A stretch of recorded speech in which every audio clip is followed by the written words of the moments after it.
And here we go to what's good under the hood. Rob Sanders of Fox Sports Radio. If you'll step aside, 1400, they can see your sign behind you, which we actually had to rehang earlier today. It was drooping on one side. And owner of Mazda of Columbia. And I'm going to step aside and go out the door. If you watch carefully during this is only the second episode we've actually all been in the same room. Right. And it's actually, we'll go behind the curtain for a second. Normally we're in 3 different studios, but now we're all in the same studio together. And it's I can't wait. I can't wait to go back and watch the last one, because when we did it, he said something stupid over there. I don't know what it was. Oh, well, and I know the look I gave him. I go, man, I wish I had watched my look. If you want something stupid, by the way, check out the archives. They're all on the YouTube channel. They are. There's lots plenty of stupid things from Andy and myself, and then Greg tries to teach us things. And over Greg's, throw the stupid in with me too, because I'm here with you, so that just says everything. And you're over Greg's stupid by osmosis, because you're close to us. And the hallway, you see that window right above Greg's left shoulder, that one right there. You can see people walking by. You see people walking by the hall. I just saw our general manager, Ron Hill, and Brody from 104.7 WNOK walk by a little while ago. They looked in like, what the hell's going on in there? Well, you got these big windows here, and I refer to this on my Fox Sports show as the Dork Aquarium. People will come by and see me doing a show, and they'll tap on the window, and they'll be like, hey, Dork. Hey, Dork, like it's an aquarium of look at that idiot in there running his mouth about sports, whatever he can get out. So we're in the Dork Aquarium. That's what I renamed the studio. All right. Hope everybody had a nice Thanksgiving. One more gobble, sir. Gobble, gobble. Very well done. Thank you. Let's talk about the car industry, as we always do on What's Good Under the Hood. What kind of people? So before we get into I'm going to have to go back to the gobble, because I mentioned my father, because that is a tradition in our family. My dad would call me on Thanksgiving, and it's when I'd answer the phone, we would gobble at each other. He did it first, of course, but then it got to the point where that's what you do. And now, like, Easter rolls around. My dad passed away a few years ago, but when Easter rolls around, rabbits don't make much noise, so I'll call my mom and gobble at her just for. Does she gobble back? Oh yeah, she's a player. She knows what's up. My mom's got it together. What's her name? Connie. We should get Connie on the phone, see if she'll gobble for all us. we have to do is dial the phone right now. We can call. Can you get her on the phone? I absolutely could. I don't want her to know who I'm running with. We'd be respectful to your mama. Your mama would probably put us in our place. I should have, she was out visiting. I should have brought her in here. I thought about it, and then I thought again. So, I bet she's a card. My mom's funny. She's a good lady. She's sharp. She's 85, and she's killing it. She's doing really, really good. That's the great thing about elderly people, because my folks are in their mid-80s too. They just don't care anymore. I mean, they care about things and they care about people, but they don't care what people think. And they'll say anything. You're kind of right. I mean, one of the things I've figured out from my mom is that there's a whole lot less things that are important to her. And the advice she gives me now is a little bit different than it used to be, in the sense that, it's no big deal. Just enjoy it, whatever. She's a little more easygoing. I think if I was at that age, I would be too. I'd probably be more so. I'd be a grumpy old man. Well, you already are a grumpy old man. That's off the top, man. Yep. That's not I good at all. couldn't pass that up. It's all good. Anyway, I was in honor of my father. That's why I was mentioning the gobble. So what was your question? What kind of people do you look for to work in your industry? It's easier to say ones I don't want is ones like you. I knew that was coming. Actually, you don't want hardworking, driven people working for you? Oh, man, if we went down there and applied, he would tell whoever's down there, hey, look at those 2 idiots. We're not hiring them. Get them out of here. The best people are generally service-oriented people, like bartenders, wait staff. If you're starting them out in the car sales side of it, they usually are, if they've been successful in that business, because they listen. They talk, but they have a level of boldness to be able to interact with somebody, but they listen. And you're not, I've heard it a million times. If I've heard it once, that people say, well, you're a good talker. You could be a good car salesman. No, that makes a horrible car salesman. And nobody wants to sit there and listen to your drabble coming out of your mouth. What they want to do is have somebody actually help them make a good decision, because not everybody knows everything they need to know about a car. So they want to be kind of guided. And but good communicators make successful people in our business. And then don't forget, we've got the service side. And it was interesting. I saw something on Facebook the other day. I'm in some, I don't know, they got some group that is automotive related. And somebody was on there talking about why sales staff makes more money than service staff. And one of the clowns on there made the comment that, and he was in service, obviously. He said that, well, that's the fault of the dealer. He doesn't want to pay us the money. No, it's related to skill set. I mean, if you have a particular skill, some are more valuable than others. And there's more profit, in theory, overall profit, if you do enough volume coming out of the sales department. And one person in a sales department, a manager, a leader, can make a significant difference in how well a customer is taken care of, which equates to selling cars. An hourly employee is in a different situation. And my comment to the guy who made that comment was, you can be anything you want to be. You don't stop just because you're working in service. If you don't like what you're getting paid, and service people now are getting paid more money because they're in higher demand. So that kind of adjusts it. But it is a different set of skills. Now, service advisor, for example, they have to have a combination of some automotive mechanical knowledge, somewhat, and overall how a car operates. And then they've got to be able to suggestive sell. And I'm not saying sell where they're selling something that doesn't need to be sold, meaning a lot of times there are service advisors that don't do anything. They take the car in, they write it up, and then they fix the problem. But there's a level of paying attention to see what the customer needs so they can suggest viable things. Yes. Well, the number one, your safety is at stake, so a lot of people don't think about that. They think, well, the car's rolling down the road and it's rolling. Well, you don't know whether your inside edge of your tire is worn and to the metal, or your brakes are bad, or whatever it is. And there's a lot of people out there in our industry that just don't do the thorough job because they're kind of disconnected. And I've seen it in a lot of places. And so, a technician will do a multi-point inspection on a car. And we do those for two reasons. One is to protect us. If the car's got a bad ball joint or something and it's hanging, by a couple threads, or there's something that's wrong underneath the car, they hit something and we don't notify them, there's some liability in that for us. So we got to protect ourselves. And then the second thing is we have to tell the customer what's coming, so, you may not need your brakes done now, but you might be thinking about, they're at 330 seconds or 430 seconds left on the pads. You may just be able to get away with replacing pads instead of rotors and pads, which would save you money. And so we should be suggesting that. So what I'm saying, and if you have to have somebody that's got the gumption, is that a good word for you? Yeah. You don't have any gumption, but I have none. If you have a little gumption and you're not afraid to tell somebody, hey, you need to do this on your car, or it's coming up, they will be a lot more successful. So you've got a skill set of two different things there. And then technicians are technicians. We all know they have to be trained and certified. So what about F&I guys and gals? Finance and insurance, F&I. F&I guys. So I have a take that's a little bit different than a lot of people. And that is the most important thing that a finance person does in my store is they're the backstop to everything that happens. Meaning I'm not as concerned about the revenue that they're throwing off. And it is a revenue generating department. I'm not going to lie. We make money when we sell a service contract. We make money when we sell gap insurance. It's a profit center for us, and it has to be. We're providing a service. We have to get paid. But in my store, I tell them this: your job is to protect the dealership and protect the customer and do things legally. So they have to make darn sure that everything they do is perfectly in order to process that deal through. Selling is secondary. So F&I person, they have to be organized.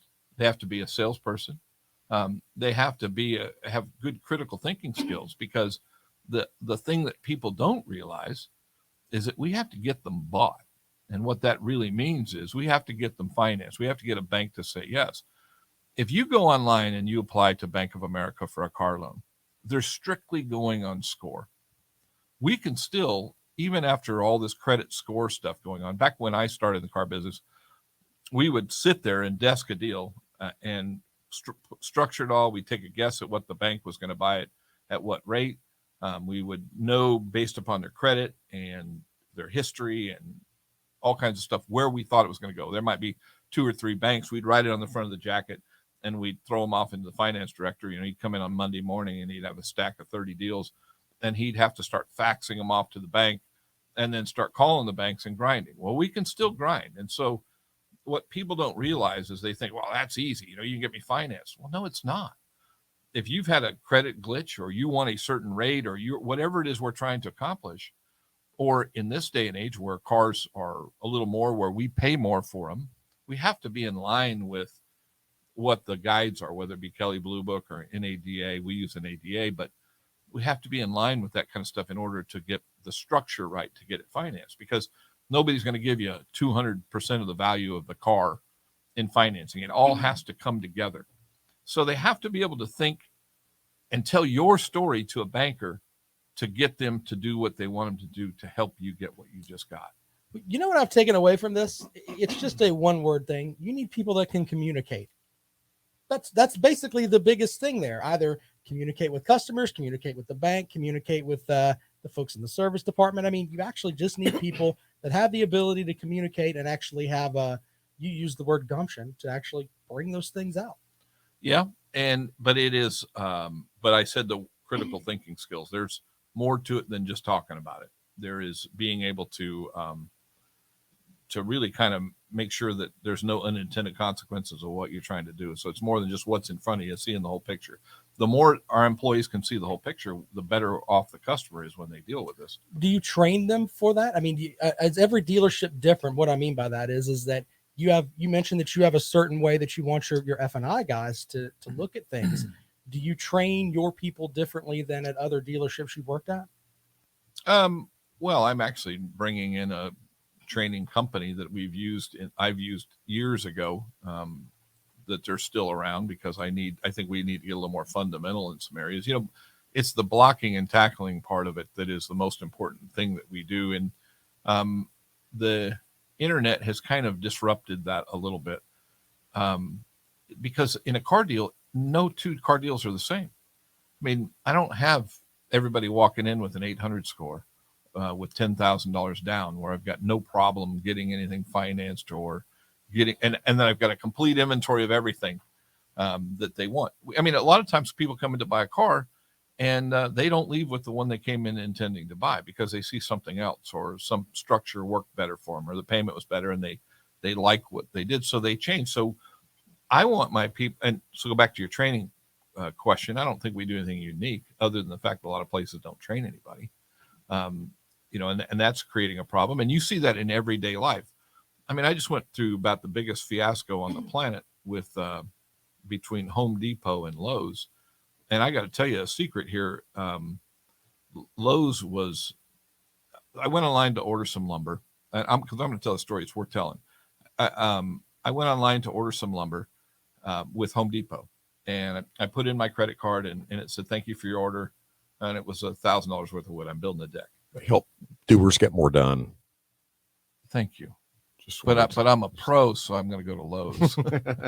Anyway, so I order this wood, and it says, "Thanks for your order." And then a second later, I get a text on my phone from Bank of America, because I used my debit card, and it said, "Did you authorize this?" I hit yes, and right after that, a thing came back from Home Depot that said, your card was declined. Well, it was declined because Bank of America thought it was a scam. So it said resubmit. So I resubmitted the thing. Well, in the first order, I had a schedule of when it was going to be delivered. It's going to be delivered on Friday. And I was like, this was on Thursday. Last Thursday, I was going to have it delivered on Friday. I thought, great, I can do it over the weekend. It'll be great. Well, then up on the second time I went into Home Depot, a banner came up on the top of the page when I was reordering it and said, you can't schedule this order for delivery, even though I had one, 5 minutes ago. They were going to deliver it on Friday. Now it says I can't do it, and within 48 hours, somebody else will contact you. So I called the number on there, and the woman was terrific. I mean, she really was. She was terrific. And what was her name? I'm going to tell you the second terrific one's name. The first one I don't recall, because she didn't get me to where I needed to be, but she certainly gave it the old college try. So in that transaction, she tried to help me get it done, and it gave her the same message. And I said, "Don't worry about it. I'll go to Lowe's." So, I going to spend my money at Lowe's. So I did the same exact order. I think it was $13 difference between the two.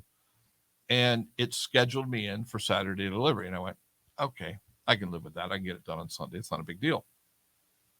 So on Saturday, I got up and I went back and looked at the email, and it said they would deliver it between 8 a.m. to 8 p.m. And I went, oh, terrific. So about 1:30 in the afternoon, I checked again, track your order, and it said the same thing. And then about 6:30, I checked it again, and it told me it was going to be delivered on Monday. Now I'm smoking, right? So I called the store. It's coming out of Orangeburg. And actually, let me back up because this is the great part. The guy called me on Friday from Lowe's and said, hey, I can't find the screws that you ordered. I said, what store are you in? He said, I'm in West Columbia. I said, are you in the screw aisle? And he said, yes. I said, well, go over to lumber. Between the two aisles of lumber, there's a stand there, and those screws are in that stand. He goes, yeah, it shows we have 4 buckets. So I'm telling the guy at Lowe's where the screws are, to get my order. Well, what I didn't realize is that the screws were coming out of the West Columbia. The wood was coming out of Orangeburg. There was my problem. There was their problem.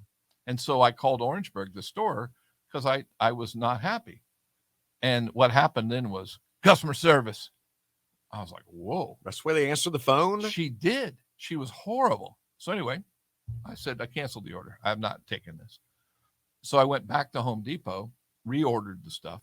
Nothing got scheduled in. I knew I had a week because I'm not going to be able to work on it, during the week. I'm working. So yesterday I still have no delivery date on my order. So I called the store, and he says, for some reason, it's locking you out. It won't schedule a delivery for you.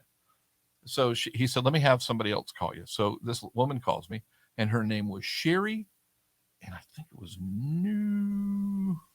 Newhouse. Something. I have it written down. So because I'm going to take care of her. She was amazing. I mean, the customer service I got from her was mind-bogglingly good. Makes a difference, doesn't it? It made all the difference. It's everything. Customer service, everything. Yeah, because I'd given up on humanity after I talked to the gal from Orangeburg. This woman, and that turned out she'd worked at Home Depot there for 20 years. And she knew what she was doing. I said, what's your title there? She was like, I work customer service. I love doing it. And the bottom line was, she said, well, it's telling me here I can't get your wood to you till the 23rd. And I said, oh, no, that's not working. I said, because I want to get it done this weekend. I have the opportunity to do it. I have the time. I want to get my project done.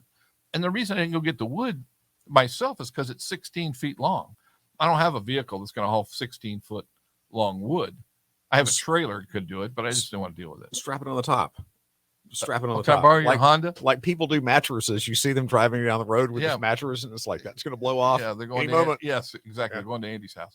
Anyway, long and short of it, though, is that she said, let me get to work on it for you. She called me 5 times during the period of that yesterday. 5 times. Finally, she says, I just want to let you know I'm working on it. I'm like, wow, this is amazing. And finally, she said, would Friday be okay?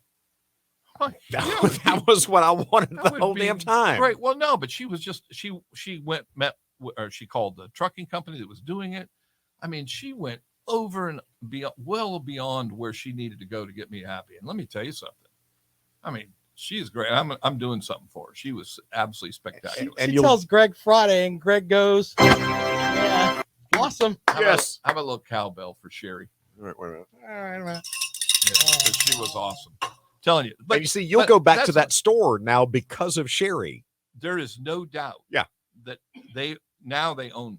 And those are the kind of people you want working for you, because that's where this whole conversation began. What kind of people do you want working for you in the automotive industry? People that go the extra mile and don't answer the phone like the customer service lady. Do that impression again. Customer service. Now she barked at me.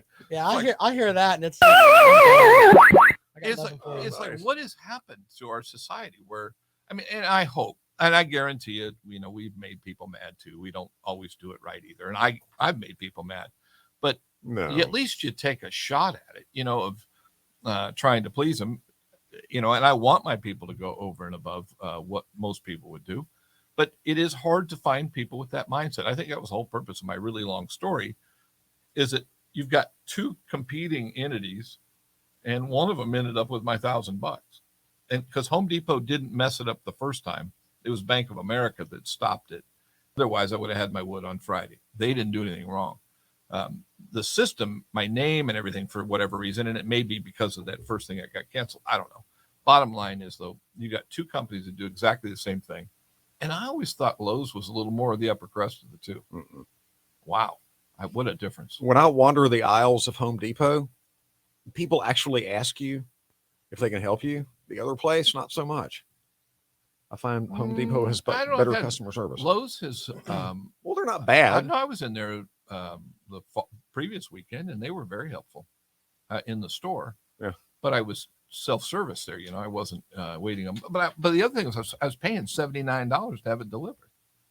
I mean, so I didn't get anything for my money. Bottom line is that where do I find those kinds of people? It's really, really challenging. It's really difficult. And then you should make Sherry an offer. Hey, you want to come work with us? well, Because I'm seriously. I thought about that. It's probably kind of hard to price somebody away after 20 years, but But that's the kind of person you want. No, it absolutely is the kind of person I want. But I think that, if you don't think my employees are going to hear the story, they certainly are, because I want them to think the same way. How do we do it? How do we become great? How do we make sure that, we're meeting our customers' needs? So I don't think I'm the only one that's curious about this. What are you building with all this wood? a deck. A You deck. said that, or you weren't paying attention. I wasn't. wasn't I was paying elsewhere. I was. Yeah. No, thank you. Yeah. And some, I built some, raised beds and kind of enclosed the bottom of my deck. that I You currently could have told him a box to put him in, and he'd have been like, okay. I don't know. Yeah, but he's Andy Woods, so he'd get out of the box. It's all wood box I was building. Yeah. Maybe I could use him. Put a screw in his head. What are y'all asking for Christmas from Santa Claus to wrap up today? Just an interesting human story here, real quick. I still want that 911. Although I will say this morning, I saw something that came on my phone that Porsche is making a Cayman GT. Excuse me. It's a GT4 RS. So it's got 497 horsepower in that little mid-engine car. It revs to 9,000 RPM. But one of the coolest things is that they were talking about the sound that the car makes. And they had the Sherman guy from, Gunter was talking about the Porsche. And they put intakes right on the outside fenders, right in front of or behind the window, the passenger and the driver window. That's the intake for the motor. And you can hear the motor screaming through the intake, not through the exhaust. Nice. I mean, you got the exhaust too, but they have legal limits of what they could do. But all he could talk about was how incredibly fun that is. And that takes me back to the electric car. You ain't going to get that in an electric car. Nope. You don't hear anything, which is weird when they take off.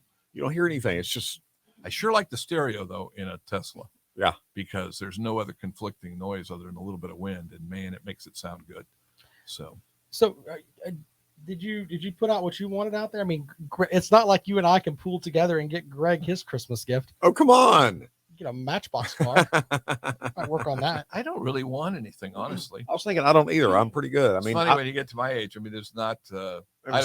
I don't want anybody to buy me anything. if somebody volunteered to make car payments for me for the next 6 months, I will take that. I thought your car was paid off. No, Oh, I've got 9 more years on it. It's 2015. I financed it for 14 years. that's beautiful. At what, $970 a month? I Can I sell you your next one? Yes, you may. Exactly. Yeah. I want a pair of Ray-Ban Stories. I think those are going to be cool. It's What like are those? it's a pair of Ray-Bans that are like smart glasses. You can take camera. It's got a camera built into them. You can listen to music. I mean, How much do those cost? $299. I know what you're talking Oh, about. Karen will get you some of those. She'll take up a collection from your kids. Yeah, if I tell her, hey, I want a $300 pair of sunglasses, she'll be like, well, you can get a divorce for $450. Yeah, she would. I know Karen well enough to know that she would say exactly No, that. I'll have to save up and buy those. But yeah, they look really cool. They look like a pair of Ray-Bans, but they've got they're like smart glasses is what they are. It's kind of neat. So there you go. That wouldn't be my deal. Yeah. I don't know. There's nothing that I want. I'm good. I bought some new tools so I could build my stuff. That made me happy. But And now you have lumber on the way. on Friday, I know. hopefully I won't. Yeah, Greg just wants wood at the house. That's all he wants. Yeah, Thanks well- to Sherry for helping him with that. Sherry was the best. I'm telling you. Home Depot, Lexington, Sherry, customer service. There Doesn't we get any go. better than that. Salute to all great customer service people. And thank you. Salute to you for listening and watching. You can watch the podcast on YouTube if you haven't already. What's good under the hood? See you guys. See you.